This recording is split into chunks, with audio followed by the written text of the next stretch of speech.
할렐루야, 예수님의 사랑으로 성도 여러분을 사랑합니다. 잠언은 솔로몬이 자신의 자녀에게 가르침을 주는 형식으로 되어 있습니다. 공식적으로 솔로몬의 뒤를 이은 아들은 르호보암이지만 많은 여인을 아내로 두었기에 그 자녀의 수도 헤아릴 수 없을 겁니다. 그러기에 자녀들이 잠언서의 말씀으로 바르게 살기를 원하며 기록했을 겁니다. 하지만 안타깝게도 솔로몬의 뒤를 이은 르호보암은 지혜로운 왕이 되지 못했습니다.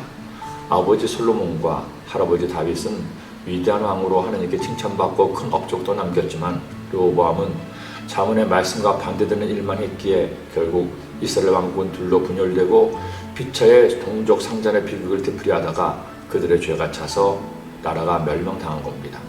솔로몬은 아들에게 이처럼 교훈했습니다.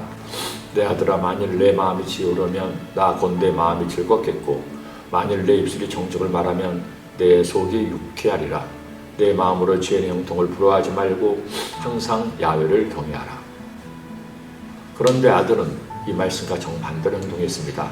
내 마음이 지혜로라고 했는데 오히려 그는 경험 많고 지혜로운 신하들의 충언을 버리고 젊고 경험도 없는 신하들의 말대로 여로보암과 북쪽 10개 지파의 부탁, 노역을 덜어달라는 부탁을 거절했다가 나라가 뒤쫓긴다고 말했습니다. 야훼 하나님을 경외하라고 했는데 그만 우상을 숭배하는 바람에 하나님의 진노를 사기도 했습니다. 왜 르호보암은 아버지 솔로몬의 잠언을 저버리고 이렇게 미련하게 행동했을까요? 그 이유를 다 알 수는 없을 겁니다. 그러나 성경을 통해 생각할 수 있는 이유 중 하나는 그의 부모가 그를 잘 가르치지 못했을 것이라는 겁니다.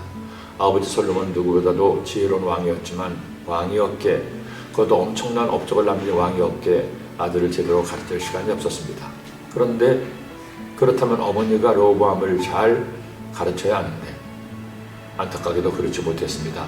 솔로몬의 아들 르호보암은 유다 왕이 되었으니 르호보암이 왕이 오를 때 나이가 41세라 야훼께서 자기 이름을 두시려고 이스라엘 모든 지파 가운데에서 택하신 성읍 예루살렘에서 17년 동안 다스리니라. 그의 어머니의 이름은 나아마여 암몬 사람이더라. 왜 르호보암을 소개하는데 굳이 어머니를 거론하는 것일까요? 르호보암의 실정의 원인이 암몬 사람인 어머니기도 있음을 알려주는 예일 것입니다. 솔로몬은 하나님의 성전을 봉헌하고 나라를 크게 부강화했지만 외교 정책으로 혼인 정책을 써서 수많은 이방 여인을 아내로 삼았습니다. 그리고 그녀들이 가지고 온 우상과 우상 숭배를 방치했습니다.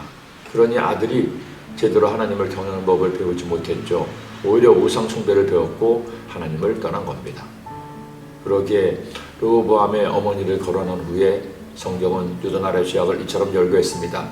유다가 야훼 보시기에 악을 행하되 그의 조상들이 행한 모든 일보다 뛰어나게 하여 그 범한 대로 야훼를 노획하였으니 이는 그들도 산 위에와 모든 푸른 나무 아래에 산당과 우상과 아세라상을 세웠습니다.